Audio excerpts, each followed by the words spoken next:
서울시 영어 면접에 대비해서 수업을 하게 될 유재록입니다.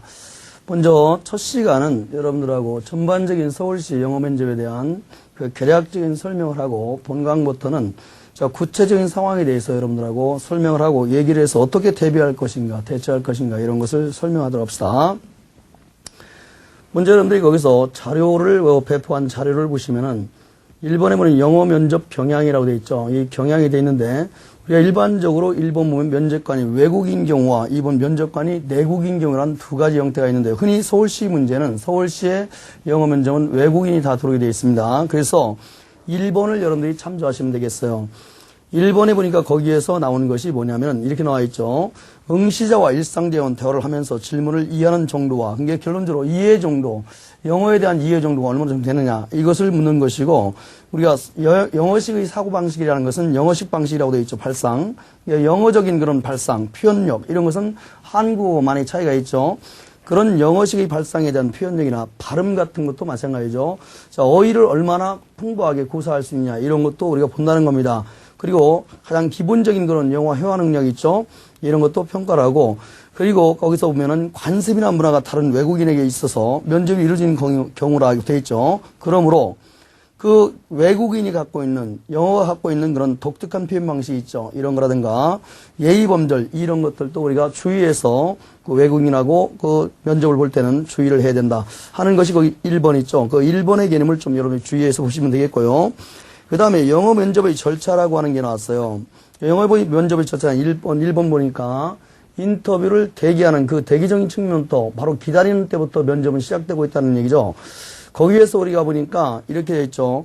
20분 정도 일찍 도착해서 어느 정도 분위기를 이끌어 줬다. 이거는 우리가 충분히 도착하자마자 면접에 임한다면 우리가 당황스럽고 준비가 안 돼 있는 그런 상황이 벌어질 수 있으니까 먼저 20분 정도 일찍 도착해서 우리가 어떤 상황에 대해서 우리가 익혀왔던 이전에 면접에 대비해서 우리가 표현을 갖다 익혀왔던 그런 것들을 쭉 한번 머릿속으로 우리가 표현해놓고 면접에 임해주는 것이 좋다는 얘기죠. 자, 그 다음에 2번에 보니까 인터뷰 시작과 진행에 첫 번째 호명할 때가 있죠. 이 호명을 어떻게 할 것이냐, 호명했을 때 어떻게 대처할 것이냐 할 때 마지막 보니까요. 침착한 행동과 미소를 잃지 않고 차분하게 이렇게 표현되어 있죠. 어떻게 되든 간에 어떤 질문을 받든 어떤 상태가 벌어든 침착한 게 가장 중요하고 자 긴장감을 갖다 얼굴에 서 표현하지 않는 것이 가장 좋은 그런 표정 관리다 이렇게 보시면 되겠죠. 어떤 영어가 자기를 알아듣지 못하는 영어를 던진다 하더라도 그것에 긴장하지 마시고 차분하게 그동안 익혔던 그런 영어 표현들이 있죠. 그런 것들을 한번 이런 머릿속으로 차분하게 좀 대답이 늘 수 있어도 그렇게 하는 게 좋겠다는 얘기죠. 그 다음에 2번에 보면 인사교환이라고 있는데 그 인사교환에 보면 주요소 인사교환에서 표현될 수 있는 것이 들어있죠.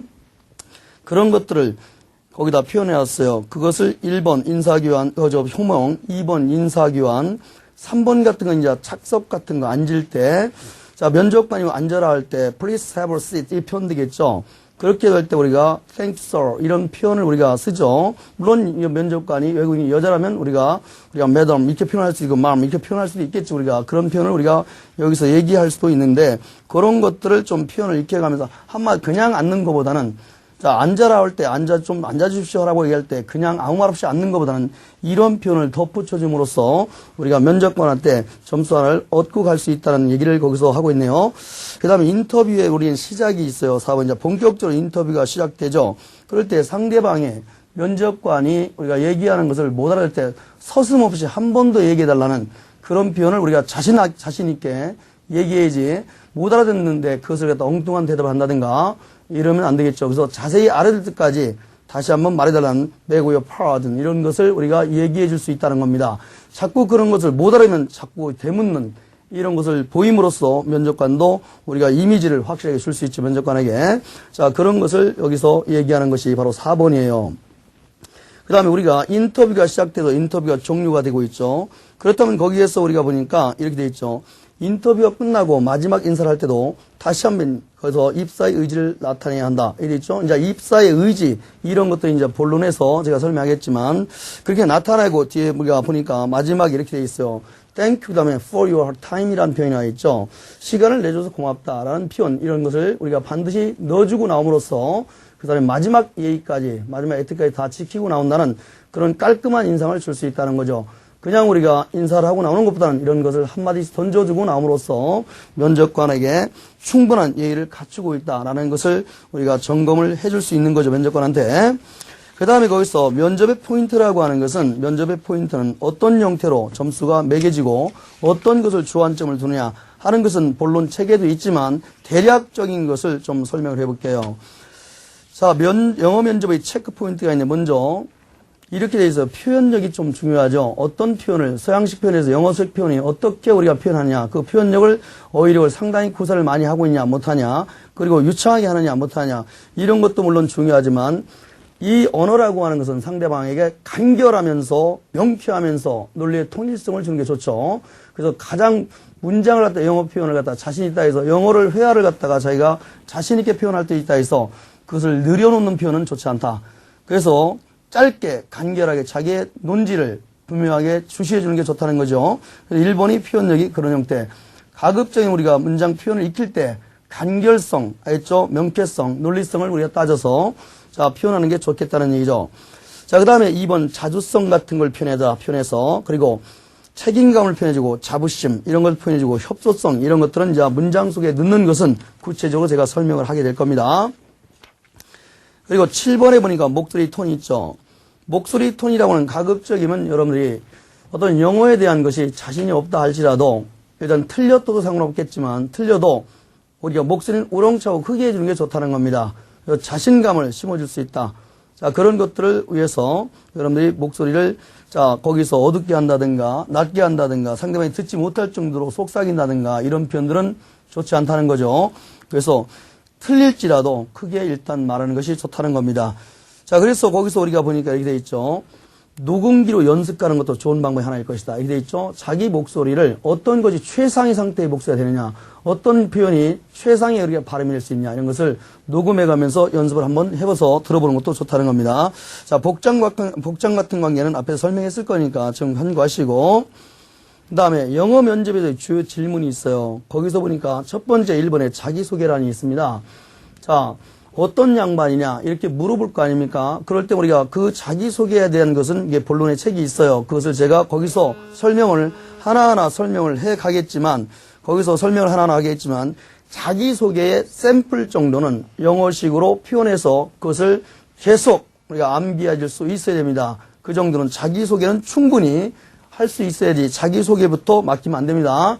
그래서 그것을 평소에 문장을 만들어서 자기가 그것을 여러 번에 걸쳐서 표현하고 읽고 외우고 이렇게 하는 것이 필요한 거. 그것은 필히 돼야 되는 부분입니다. 그 다음에 2번에 우리가 보니까 뭐 학력이나 학장시에 대한 것도 이제 예들이니까 이런 것은 이제 본론에 지금 예가 나와 있을 거예요. 그런 것을 설명하는데 자, 거기서 우리가 보니까 여기에서 이런 게 나왔네요. 뭐, 저 이제 질문의 형태, 여러 가지 형태의 질문을 저기서 설명하고 있는데요. 자, 학력이나 학장시에 대한 질문을 묻는 것들이 거기 있고요.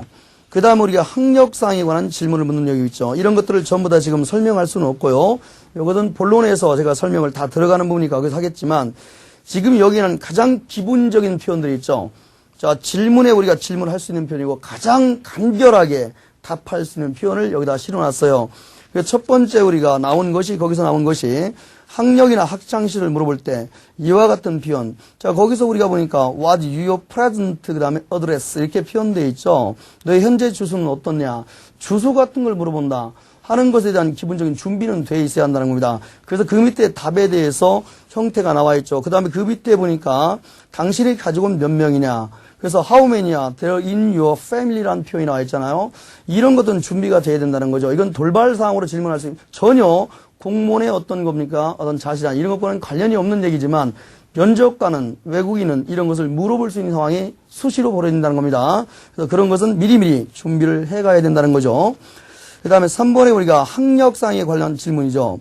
이 학력사항에 관한 질문은 뭐 반드시 묻게 되어 있습니다. 외국인이 뭐 어디를 졸업했냐? 알겠죠? 뭐 이런 얘기를 물어보겠죠. 그래서 what school did you